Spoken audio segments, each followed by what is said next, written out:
السلام علیکم ورحمۃ اللہ وبرکاتہ. قدرمنو دوستانو مسلمانانو وروڼو، نن در سره یو عجیبه او غریبه واقعه د حضرت مولانا اشرف علي تھانوي رحمت الله علیه و د خپل د تقریر په دوران کې یو واقعیات ذکر کوي د یو پیر صاحب.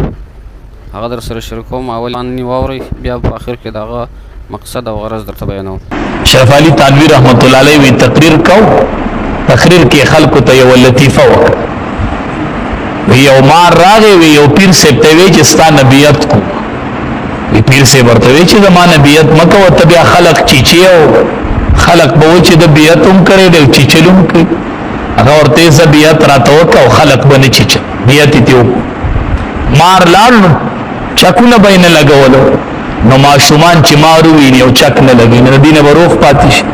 راغس په دیوالونو نه به یې تمبو، د هغې مار د سر نه پوستکې ووته، سر بالکل کټاش. چې پیر صاحب لراغه وی پیر صاحب ورته چې دا څه کوي، ستا خو سر کټا شوی دی.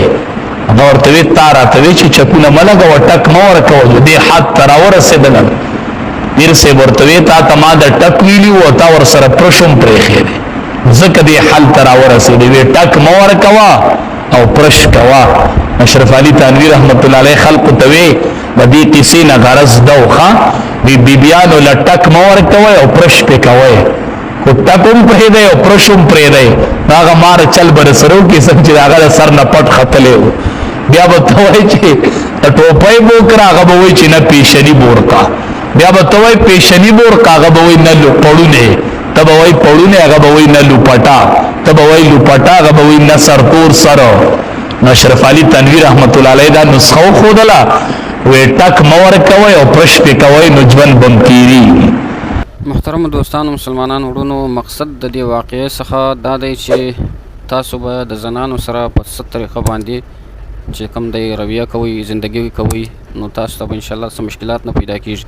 د هغې دپاره د مثال په طور دا واقعه ذکر کړله چې مولانا اشرف علي تھانوي رحمت الله علیه په خپل تقریر کې وایي دا واقعه بیان کړ د یو پیر صاحب چې دته یو مار راغی او ورته ویل چې زه بیعت در سره کوم، خو بیا دغه واقعه تاسې واورېدله، نور زه تفصیل ته نه ځم. نو مقصد د دې څخه دا دی چې تاسو خپل د زنانو سره داسې رویه کوئ چې هغه نبي کریم صلی الله علیه وسلم فرمایي دا زنانې چې دي د چپه پښتۍ څخه پیدا دي.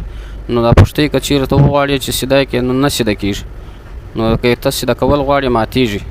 یعنې د ښځې سره هم داسې معامله وکړئ چې هغه درمیانه اوسط طریقې سره، یعنی وهلو ټکولو د دې څخه کار مه اخلئ.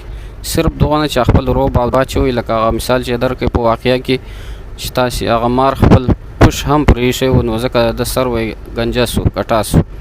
نو داسې مه کوئ چې بالکل ځان ورته واچوئ، او داسې هم مه کوئ چې بالکل د یو مخ د وهلو او ټکولو څخه کار اخلئ. درمیانه خیر الامور اوسطها. نو محترم دوستانو، الله دې وکړي چې تاسې په دې خبره پوه سوي یاست.